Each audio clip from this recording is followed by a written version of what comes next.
So the next two characters are going to talk about the role of technology in ESG success. May I ask Maarten Buikhuisen and Rob Klomps? Yep, there they are. Hey, good morning. What you think? Hi, good morning. So Maarten, how was your flight?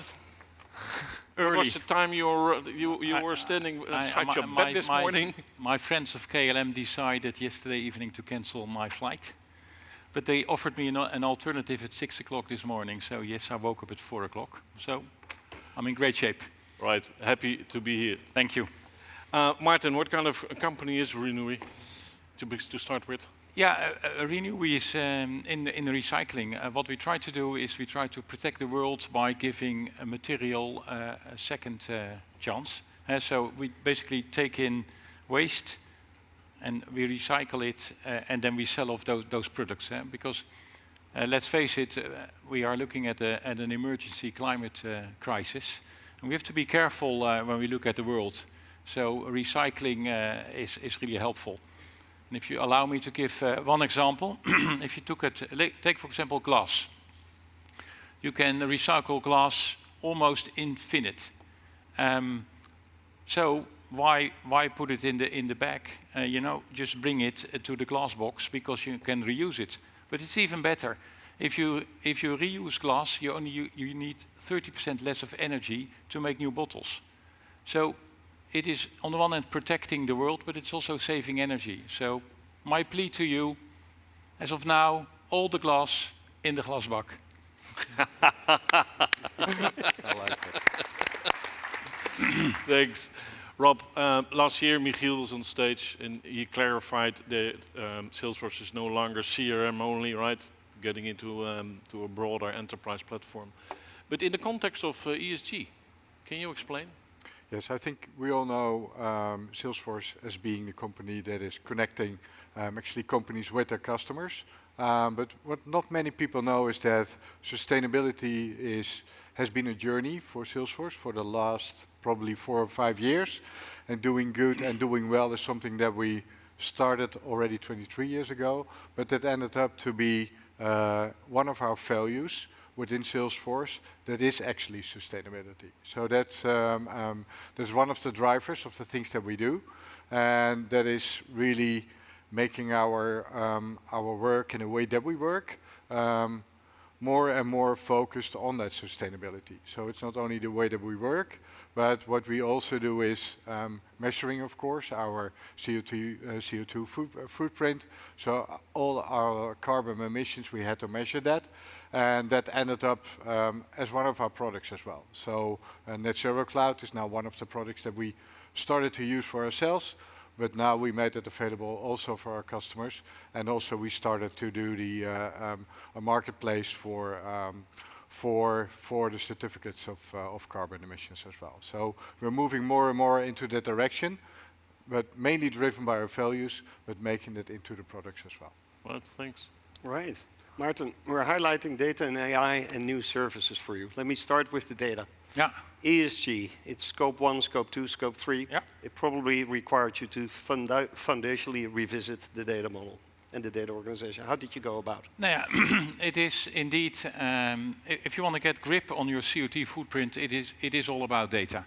And if you start with scope 1, just only getting an insight in what we are doing, what is the energy that we are using, what is the gas that we are using, but also if we outsource some of the activities, what are our partners using. So yes, that is all about data. It is about building new solutions, but it is also about automating things.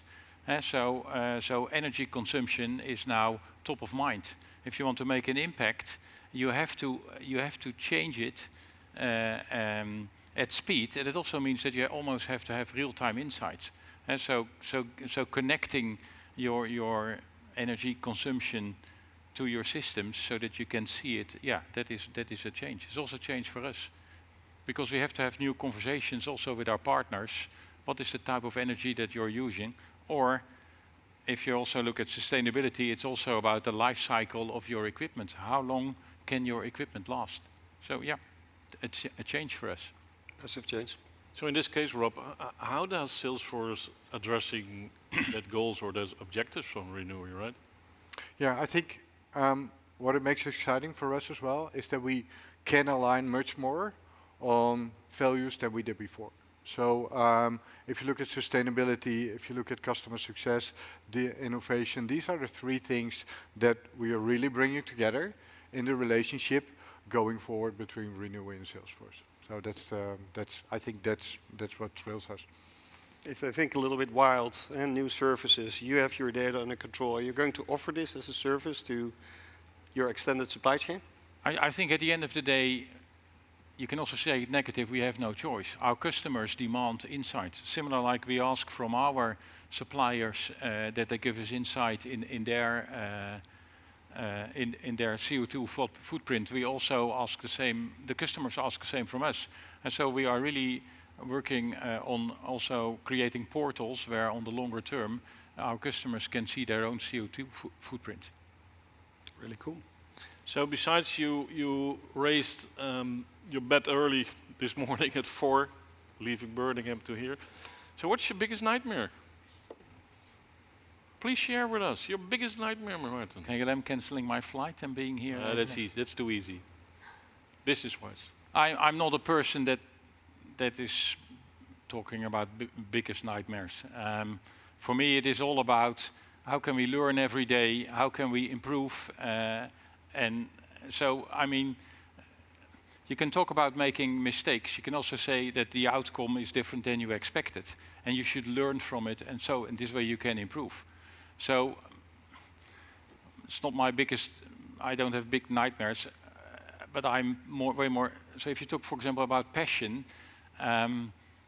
We all have screensavers in this site, and we have roughly, I don't know, 5 million laptops or PCs or whatever. And so my biggest nightmare is probably that my kids don't have a good world anymore. So my plea, that's next to the glasbak, is the second plea. So if you turn off your screensaver and go immediately into power save, it saves you roughly a factor 9 of energy.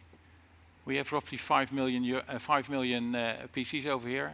If you take the Accenture's PwC, they have roughly 1 million over the globe. If we all stop our screensaver after 2 minutes, then my kids will still have a good world. So the screensavers have to go to the glasbak. Right? Yes. All right. That's a pretty interesting one. Right. You want to comment on this, Rob?